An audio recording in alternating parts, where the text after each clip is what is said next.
Masjid Tuban adalah salah satu peninggalan Wali Songo, yakni Sunan Bonang.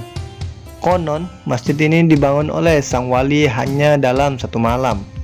Belajar perkembangan dakwah Islam di tanah Jawa, tentu kita tidak bisa melewatkan kisah perjuangan Wali Songo.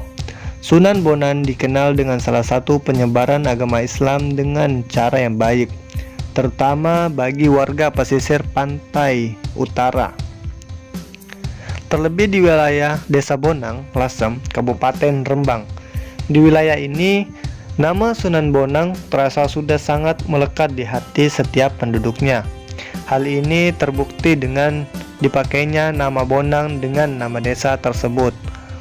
Begitu istimewanya sosok Sunan Bonang di mata penduduk Desa Bonang.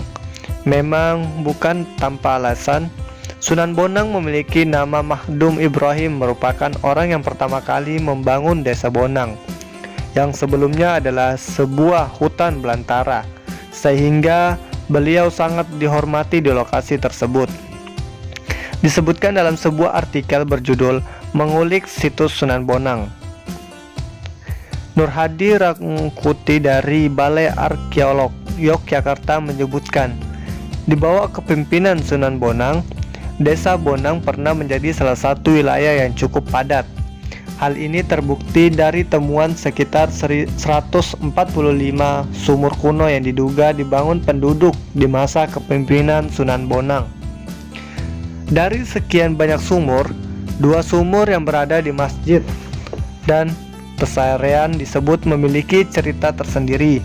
Konon, sumur tersebut dibuat oleh Sunan Bonang dengan cara menancapkan tongkatnya ke tanah. Orang-orang percaya 2 sumur itu memiliki keistimewaan, tidak pernah surut meski musim kemarau. Airnya juga terasa tawar dan segar, berbeda dengan sumur pada umumnya di sekitar lokasi tersebut, yaitu terasa payau. Tak hanya sumur, masjid peninggalan Sunan Bonang juga memiliki cerita tersendiri. Dikisahkan, masjid tersebut dibangun oleh sang wali hanya dalam satu malam. Dengan alasan inilah warga setempat menyebut masjid ini dengan nama Masjid Tuban. Perihal Masjid Tuban ini memang ada beberapa versi cerita turun-temurun yang berkembang sampai sekarang.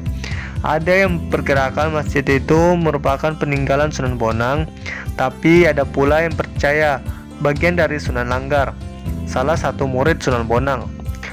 Melansir dari hops.id, jaringan suara.com, masjid ini berada di Desa Gedong Mulyo, Lasem. Pernah dipugar pada tahun 1976. Beberapa bagian terutama di bagian mihrab dan menara tetap dipertahankan keasliannya, sementara bagian lain mengalami perkembangan menyesuaikan jumlah jamaah yang semakin banyak. Di bagian belakang masjid terdapat komplek makam. Di lokasi tersebut Sunan Bonang serta para imam masjid dimakamkan. Meski begitu, banyak versi yang berkembang terkait makam Sunan Bonang. Selain di Lasem, makam Sunan Bonang juga diketahui berada di Tuban dan Pulau Bawean. Namun demikian, Abdul Wahid, sang juru kunci, meyakinkan bahwa makam sang wali berada di Lasem, di tempat kediamannya. Desa Bonang ini adalah tempat tinggal Sunan Bonang hingga beliau meninggal. Dan berdasarkan hukum Islam, orang yang meninggal harus dimakamkan di daerah di mana dia meninggal. Maka dari itulah saya yakin kalau Sunan Bonang dimakamkan di sini, karena beliau meninggalnya juga di sini, tuturnya. Apa yang dikemukakan oleh Abdul Wahid memang sangat masuk akal. Tapi terlepas dari berbagai kontroversi itu semua, di makam Sunan Bonang kita bisa menemukan sesuatu yang menarik yang berbeda dengan pada umumnya makam para wali. Di makam Sunan Bonang ini kita tidak dapat menemukan batu nisan. Yang tampak dalam pandangan mata kita hanyalah berupa hamparan tanah berukuran sekitar 3x5 meter yang dipenuhi dengan tanaman bunga melati. Bagi mereka yang tidak tahu, mungkin akan menganggap tanah yang berpagar besi dikelilingi adalah sebuah Bagi mereka yang tidak tahu, mungkin akan menganggap tanah yang berpagar besi keliling itu adalah sebuah kebun bunga melati. Hal ini wajar terjadi karena di dalam hamparan tanah tersebut kita tidak akan menemukan adanya tanda sebuah makam.